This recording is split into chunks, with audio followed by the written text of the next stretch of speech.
Hi everyone, welcome back to my channel. Today I'm going to introduce you all to a craft that I found online that I thought was so wonderful. I was visiting the Huntington Library here in Pasadena, which is about 30 minutes away from Los Angeles on a good day with no traffic.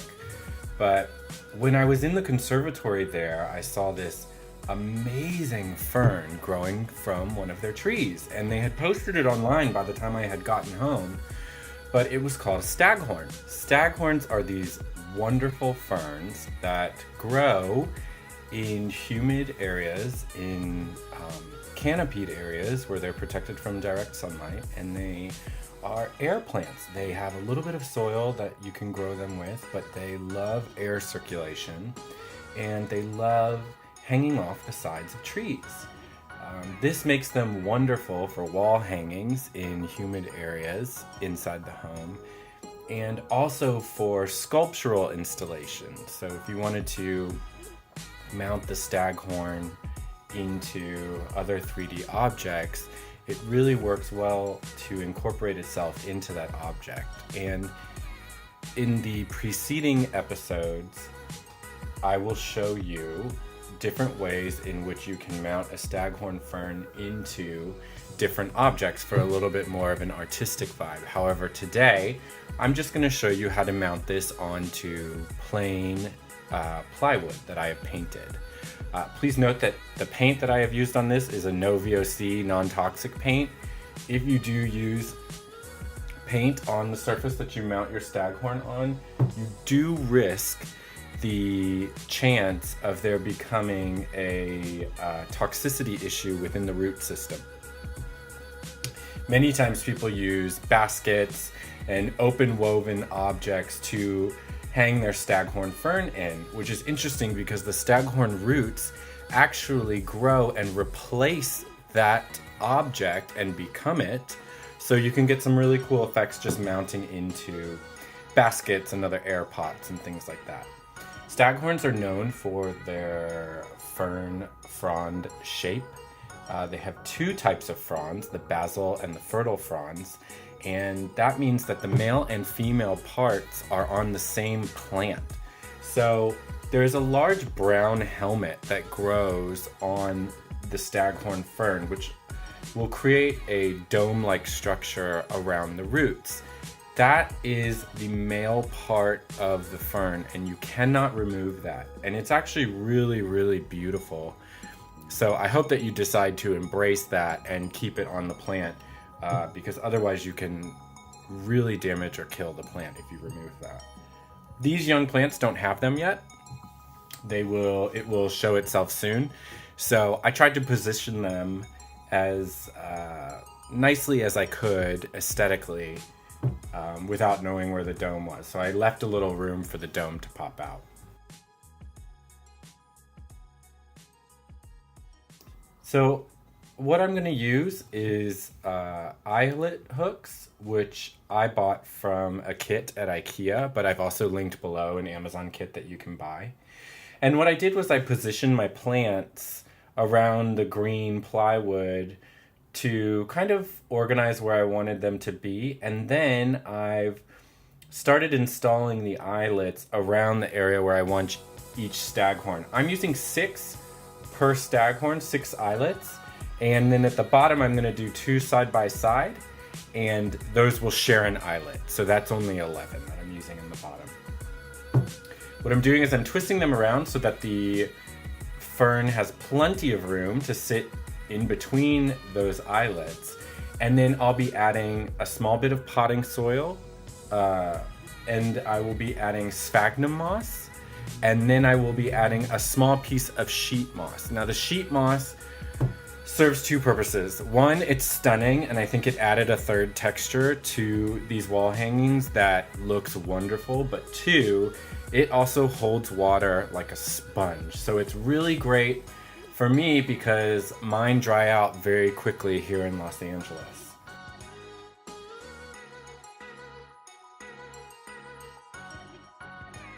For the top of the plywood, I just hooked in 2 larger hook and eyes. And when I did this, I decided that I didn't like the orientation of the board and I wanted to flip it upside down. So I took out the hook and eyes and then put them in by hand at the top. Really, really simple. I'm using this normal hammer just to pilot in small holes and then twisting in by hand. And that gives enough grab to where the wall hanging can be supported by these two hooks. To begin, I put a small amount of soil where in between the hook and eyes for each plant. Now, you're gonna wanna do this with the plywood laying down on the ground or on your table surface.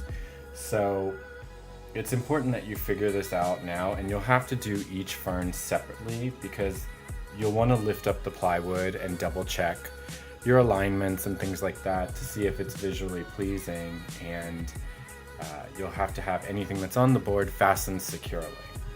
So some things to note is after you put on the soil, you start to lay down sphagnum moss. Now I order new sphagnum moss. You can always pull it out of old orchid pots and things like that, but new sphagnum moss tends to be a lot longer, and so it has covers a more surface area over the soil, but also it provides its own webbing to secure the soil against the plywood. So I just bought new sphagnum moss that I linked below, which you can purchase, and just worked with that. Then I added a piece of sheet moss, which I found to be really, really beautiful, even though it's not alive. Mine are brown. I thought it added a really nice texture and a good bit of volume because these staghorns that I have are babies. They're so small. And I'm really excited that they are this small because I'm going to be able to see how they grow and at what rate they grow. And then I'll be able to transplant them as they get larger onto different materials and objects. And I'm really excited to gift them away to friends and things like that. They make great housewarming gifts, and they're just great for oxygen production, and they're great to have hanging off the wall. They're quirky and a conversation piece.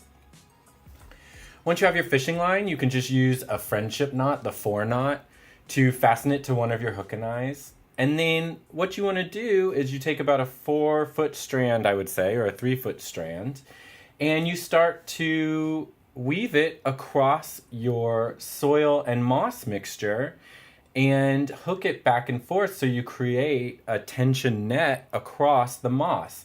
Now it's also invisible, so as the moss settles, you won't really be able to see the fishing line.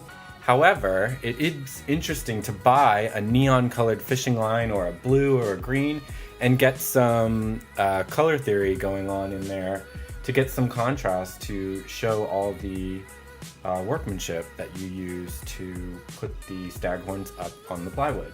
So here I'm just weaving things back and forth, and as I'm pulling it taut, I'm making sure, one, that the monofilament never touches the staghorn fern fronds, and 2, that as I'm pulling it taut and the staghorn mass is moving, shifting a little bit, that I'm counteracting that shift in the next move. So if I'm weaving across to the right and the staghorn starts to shift, I immediately go back to the left side after that and secure that movement.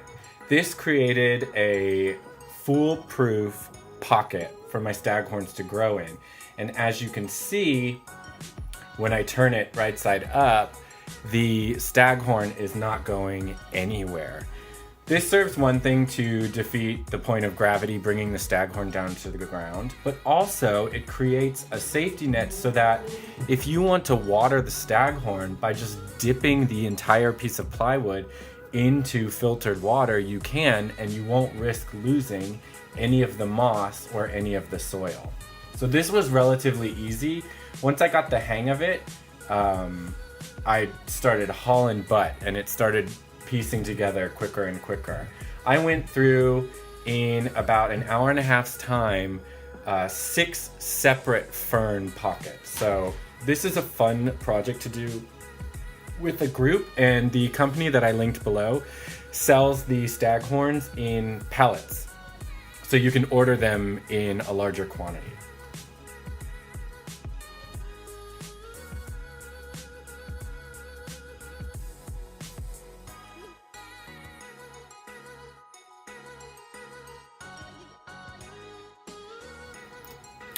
On this singular staghorn, I went ahead and just used 5 eyelets.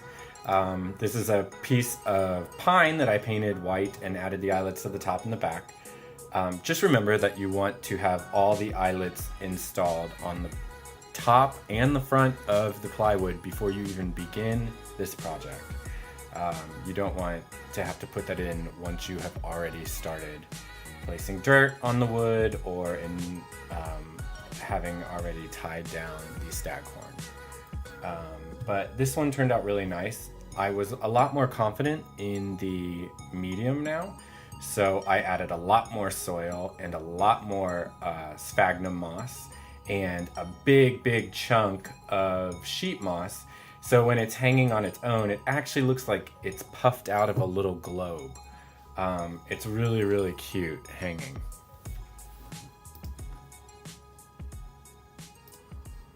After I was completed putting all of the staghorns on the boards, I just went ahead and tied a large loop into the monofilament and ran that through each hook and eye at the top of the plywood so that I could easily balance out the plywood once the wall hanging was suspended from a nail or from a hook. That way it would almost self-balance itself out. And as you can see here, I put one in my room that sits on the navy blue wall. It has bare plywood and 3 staghorns concentrated towards the center. And with that, I put the fishing line, installed the fishing line all at one time. So each staghorn was already on and surrounded by moss before I even started to put on the monofilament. And then on the green one, I went ahead and just styled that out for you so you could see, and this is when I started to add the sheet moss, which I think gives it a lot more mass, and although it looks like it may be visually taking over, those staghorns will be taking over that board very shortly. Here's one on black plywood that my friend Devin helped me do, and this is in her kitchen.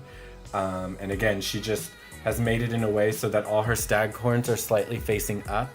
What that's going to do is when the fertile frond starts to form the helmet, it's going to be very visual and architectural to this composition.